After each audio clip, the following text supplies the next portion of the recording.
I'd like to have our honorable speaker, Maija Riita Ollila, a doctor, author, well-known scientist and philosopher of Finland. Please, Maija Riita, come to the stage. The floor is yours.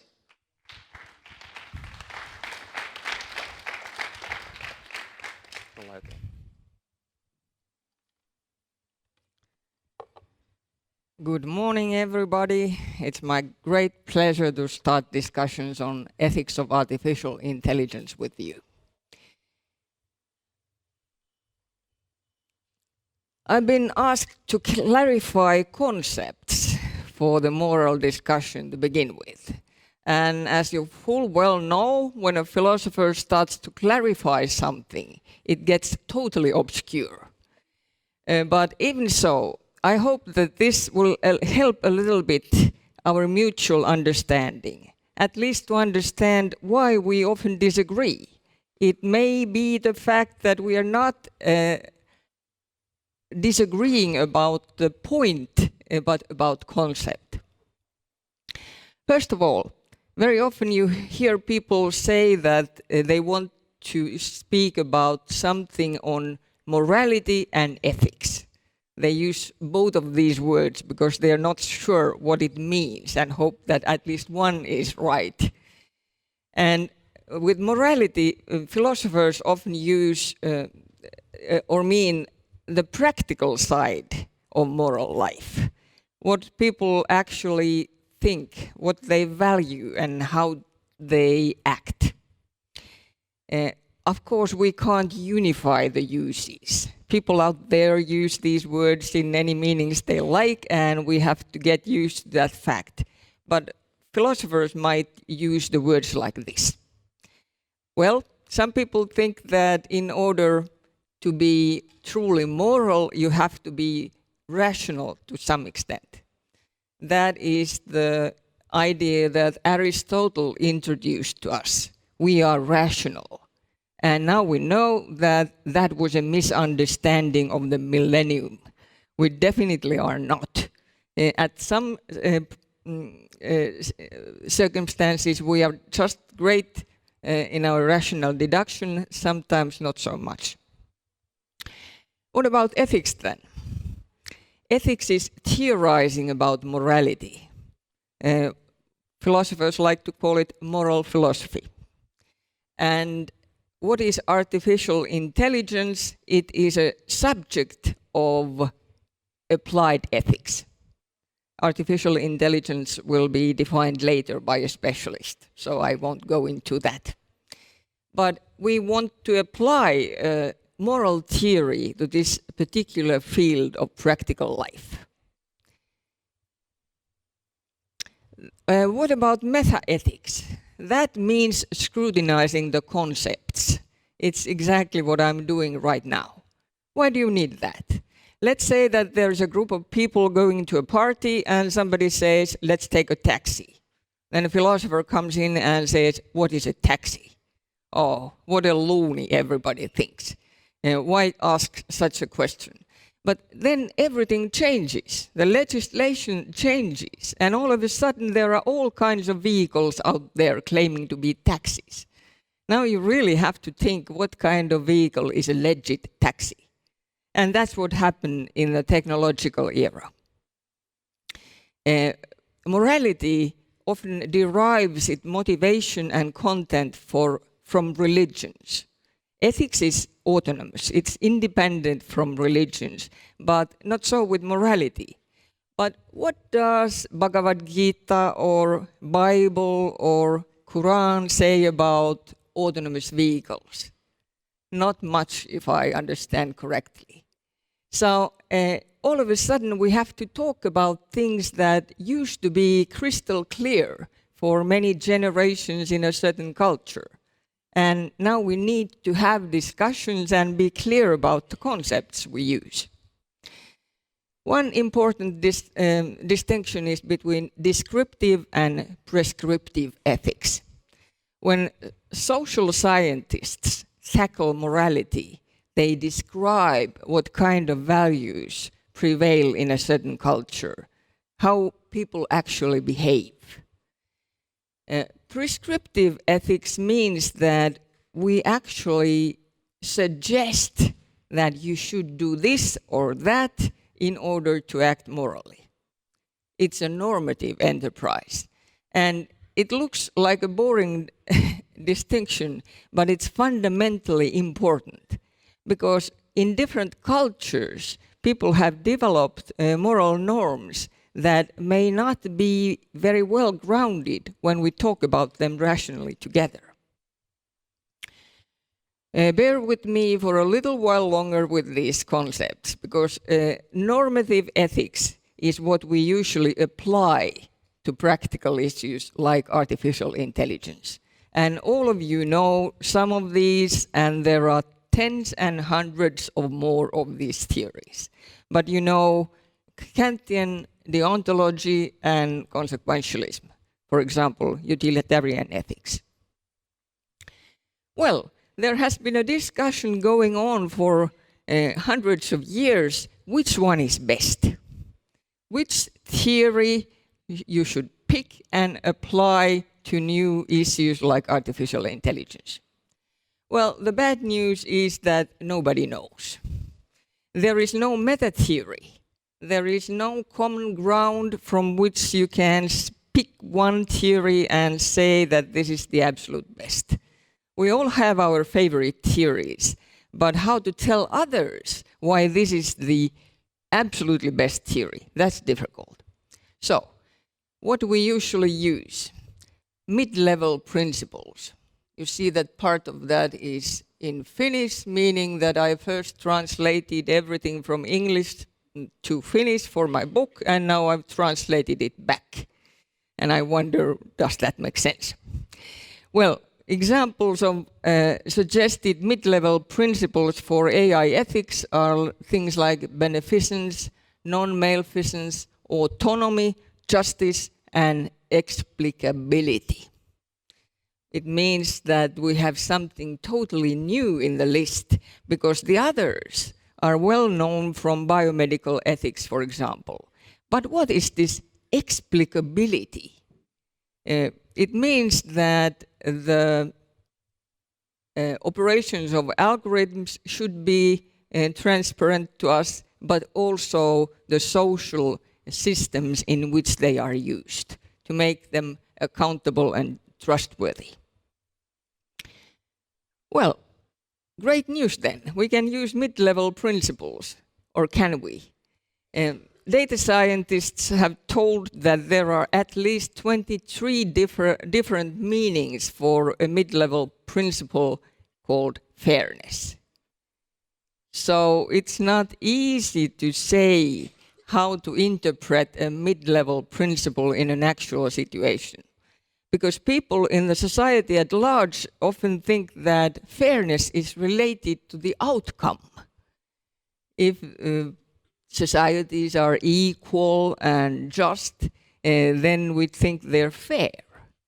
But data scientists seem to think that if the procedure is okay, then we can say that we applied the mid-level principle of fairness. So, now that we have the applied ethics of AI, it has different names in the literature. Some people talk about computer ethics, machine ethics, robot ethics, data ethics, and so forth. But it's all related to the same thing, different aspects of AI. And one more newcomer, if we think about the last centuries. Moral psychology is tremendously interesting because it talks about the emotions and attitudes and decision-making mechanisms that people actually have. And now we know more about how people deduce in an actual decision-making situation. And we talk about interesting things like motivation and altruism and character and even the evolution of morality. And one example is a study that dealt with sex robots. How pathogen disgust is associated with interhuman sex, but not inter-android sex. An example of what moral psychologists are doing in this field. But again, this is a descriptive enterprise. It doesn't tell us what we should do. It tells us what we actually keep doing. And some people think that it's pretty much the same thing. I don't think so, because we've been doing some pretty silly things on this earth, I think. A little bit more about that later. The fundamentally interesting aspect of this discussion is relativism versus universalizable ethics. Nobody talks about universalizability in the ordinary language. We talk about global ethics and refer to approximately the same thing. How many of you think that moral values vary in different cultures and we shouldn't interfere with the values of other cultures? Well, how many of those who said yes? How many of you think that whenever you travel around the globe, human rights should be applied to you? Well, some people realize that I've been tricked. That's the tension, because it's hard to actually accept that there should be and could be different moralities, and my morality is not applied to me. And when we talk about the ethics of AI, we have to ask, is there any way to talk about morality in such a way that we could find basic principles that would be applicable not only in Finland or Germany, but would make the Chinese people interested in this topic? Because if ethics is local, it does not have that much effect in different parts of the world where AI is developed. So, if I didn't make that clear already, I am a great friend of global ethics. It doesn't mean that we dictate something about every little detail. We still have plenty of room for relativistic aspects of values. But some core values in the international world might be handy. So, what I'm suggesting is that we have been doing some quite stupid things in the past. And ethics itself needs to be revised. Because so far it has been anthropocentric ethic. We've been thinking about ourselves, and ourselves. Everything is related to human beings, and it has value only in relation to human beings. We've not been that interested in the biosphere of which we are a part. And problems like climate change seem to derive from the fact that we have ignored the rest of the biological life. So in my future scenario, the basic value is valuing life. In a discussion like this, one of the speakers told me that he doesn't value life. And if that is the case, I don't have anything much to say. I don't think I can reason with you and tell you why you should value life. If you don't, fine. But the system I'm suggesting for the future development of ethics is based on value of life. Not only human value of life, but life in general. And furthermore, my ideal ethics is directed towards the future. Because usually we think that when something has already gone wrong, then we make judgments of something that happened in the past. But that doesn't help very much any longer, because it's past history. And now we should use ethics as a tool in the planning process. What kind of futures we want, what kind of life we want to lead in the future, all of us on the globe. So, miraculously, I got through the conceptual part. I'm happy. And now we can look at some of the topics that have been raised in the discussion on the problems related to ethics of AI. The starting point is that we live in a data-driven world. That is something that our grandparents didn't dream of. And now all of us have to relate to the fact of a data-driven world somehow. And that has given some interesting starting points for legal discussion as well. What's the difference between law and morality?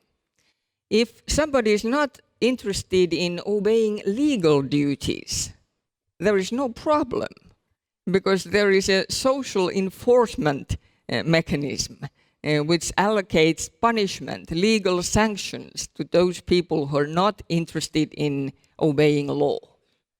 But if you do not obey morality, who cares? Because you have to assume moral responsibility. It can't be given to you. If you want to be a free rider, you can do it. If you don't feel guilt or shame, then feel free to do whatever you like if it's not in the law. And now we are discussing moral responsibility, because that often precedes law. When something has already happened, the legislators wake up and do something about it. But while planning for the future, we need moral intuitions at first, and then some rational discussion on the top of that. And in the law, all we know, privacy is the important thing. GDPR is an exemplification of the interest in privacy. And in the civil society, there is a huge my data movement. Should we control our data or even own it? That is something that will be discussed in the coming years very lively. Where does the data come from? It comes from our lives. We say that the algorithms eat data, and sometimes we wonder where they got those horrible conclusions that algorithms make. Those conclusions are the result of the data that we produced while living our lives. If the algorithms are biased, it's very often because of those prejudices that we displayed in our lives, those superstitions we had, those inequalities that were there already.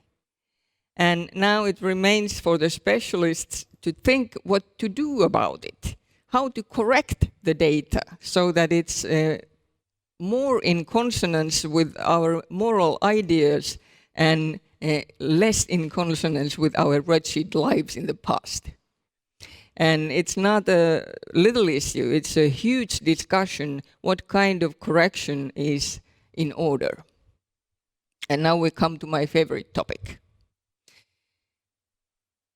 Now that algorithms make decisions about recruiting people, about insurance, about loans, about innumerable other things, and more so in the future, isn't it nice that we can let them make the decisions?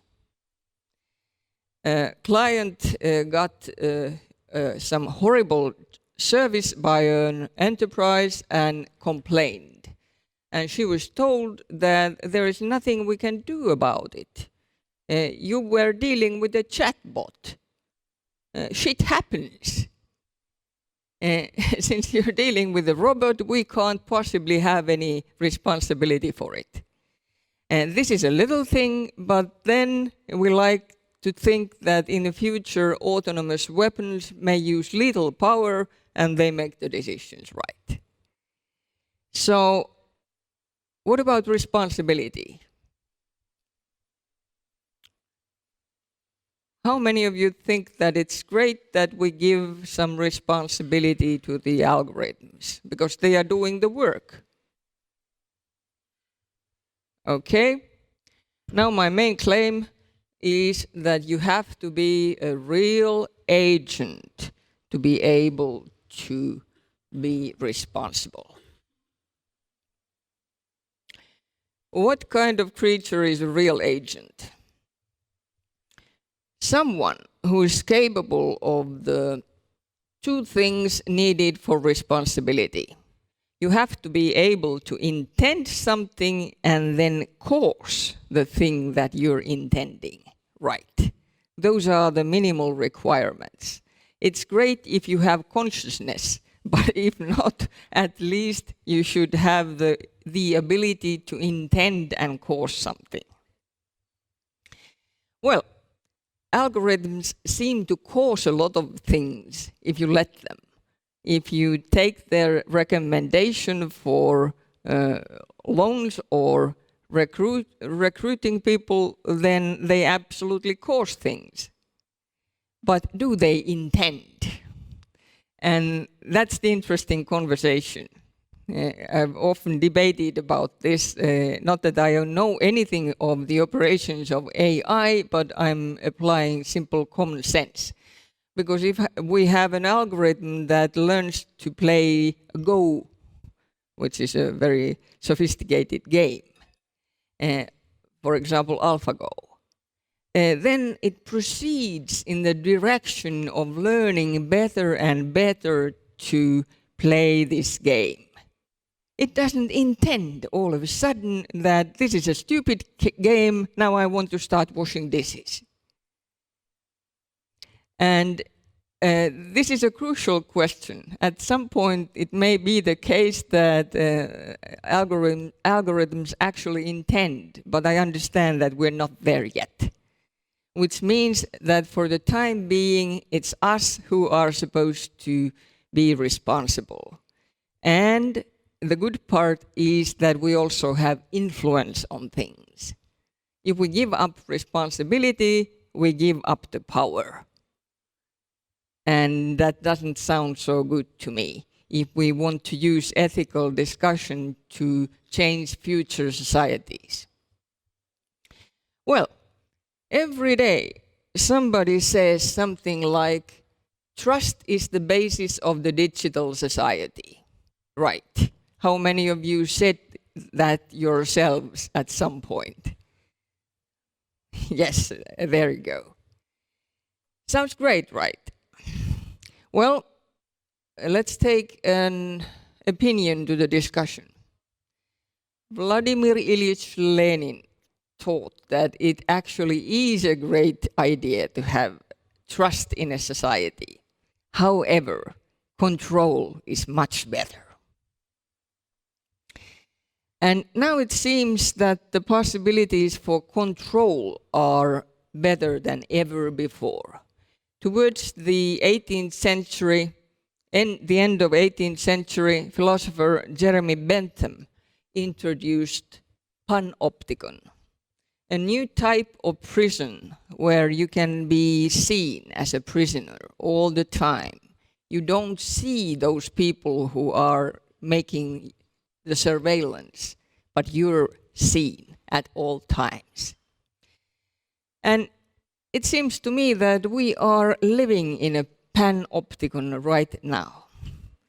There is every possibility to observe our behavior, and if we let it happen, we can be controlled.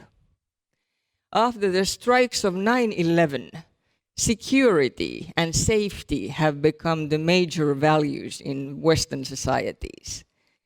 Freedom ran rampant before that, but now security seems to be the key word. And the more control you have, the more security you have. But if we think the way China uses this panopticon phenomenon, are you sure that security is the only value that we should pay heed to? What's the balance? What about AI as a threat to democracy. Cambridge Analytica is a case in point. It got a huge amount of data from Facebook, and it could use this very effectively. Because if you have access to personal data, you can create a very specific image of somebody's personality. And if you know these personalities, you can effectively change the way people think and behavior. You feed them information that makes them behave in a specific way. And it's been thought that maybe the vote for Brexit was heavily influenced by Cambridge Analytica. Maybe the last election of the President of the United States was affected by the information that was fed by Cambridge Analytica. So, we have big issues to discuss in that compartment as well. What about future of work? Is AI a threat to our work lives? First, we need to ask, is there something that is fundamentally different from other phases of automation process? And I think that there is, because nowadays, during the so-called fourth technological revolution, different technologies get fused and intermingled in ways that never happened before. Soon enough, the digital and the biological form new combinations that we know nothing about right now. So we can't predict the future very well because we have no idea what is going to happen to different innovations in the near future. Well, Thorstein Veblen talked about the leisure class at one point. The elites are the leisure class, but now in our worst nightmares, the leisure class means those people who cause all kind of turmoil in society because they are destituted, they are poor, they have no employment and no livelihood. In another scenario, there will be leisure, but it will be filled with meaningful activities, not necessarily the kind of labor that we have now, but AI will take care of the hard work, and we enjoy meaningful activities and leisure that we very much appreciate. So pick your choice or something in between. Both scenarios have been talked about. Well, what about the change of human labor? Whenever there is it, it will be more emotionally laden than before. We've talked about emotional labor for decades, but nowadays what we want from one another is real presence. I love the French word présence. It means that you're intensely connected to other persons with your whole personality. Presence doesn't mean that you hang around and somehow display that you're interested in other people, but it means something qualitatively different than before. Well, my point of view is that it's not either AI or humans. It's the cooperation between the two that we should be interested in the near future. Because that will be the crucial thing. What about leadership in organizations? What about work cultures in organizations when you have a new situation? AI and human beings working together. Well, I'm happy to ask the questions, you give the answers, so I have nothing to worry about. Well, what about other issues? Do humans undergo changes when they interact with robots? Meet Henry. Henry is a sex robot, and it's been asked what happens to human beings when we use equipment like Henry. Do we change our behavior towards other human beings? Because with robots we can behave in any way we like it. Or does it happen that we become infinitely happy? Now that nobody needs any sexual services any longer from any outside source, we'll have as much as we want, this wonderful commodity, and the social tension that we felt before is gone, and we'll be happy forever. Again, two different scenarios. We either behave like monsters towards other people or become very, very contented and happy. What about AI and teaching children who suffer from the autism spectrum syndrome? It has turned out that some children, autistic children, prefer a robot teacher to a human teacher. How many of you think that we should ban the use of robot teachers because of this?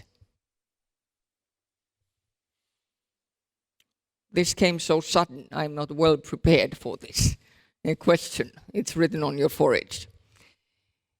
Well, some people think that the problem that autistic children has is related to communication. And if they do not learn to communicate with human beings, it will be detrimental to their future development. Well, again, I think a bit differently. I think that now we have an access to those children who could not be accessed through human teaching methods before. And once they get started, then we can introduce this more complicated human communication. Because from the point of view of the brains, human communication is extremely complicated. Let's start with something simple. And the lesson for us human is that maybe we should be a little more consistent from time to time, because that's the great advantage of robots. They act consistently. What about robot caregivers?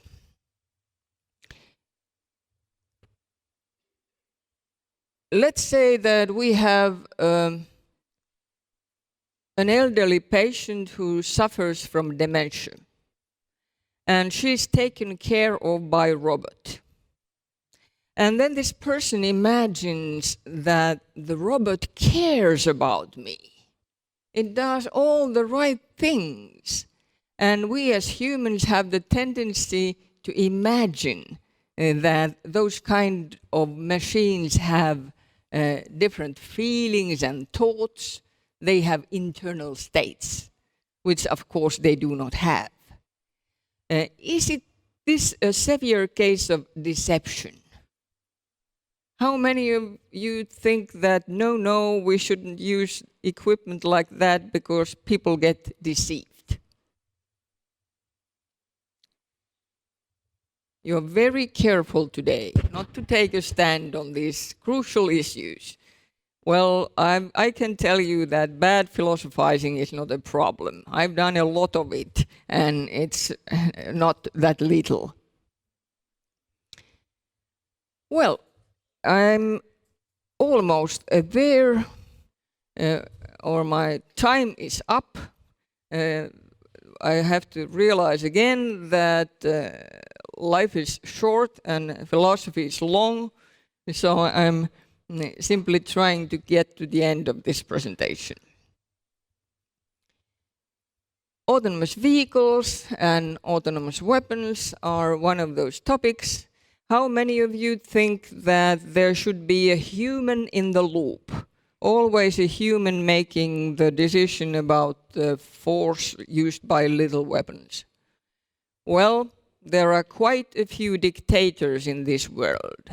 And there are some leaders in democratic governments that behave like dictators.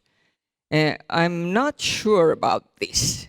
I think it's much easier to teach algorithm to be reasonably rational than to try to teach grown people to be more rational.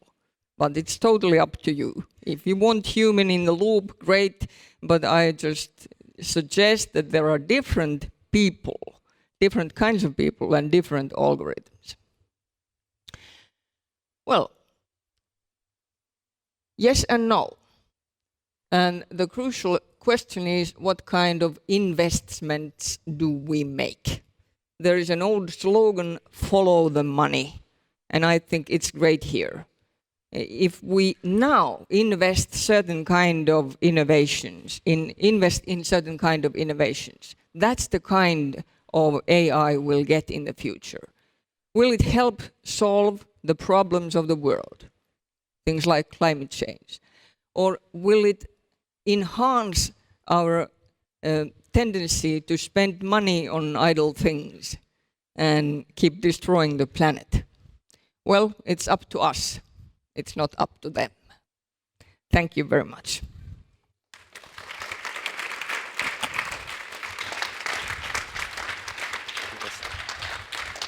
Thank you, Maija Riita Ollila.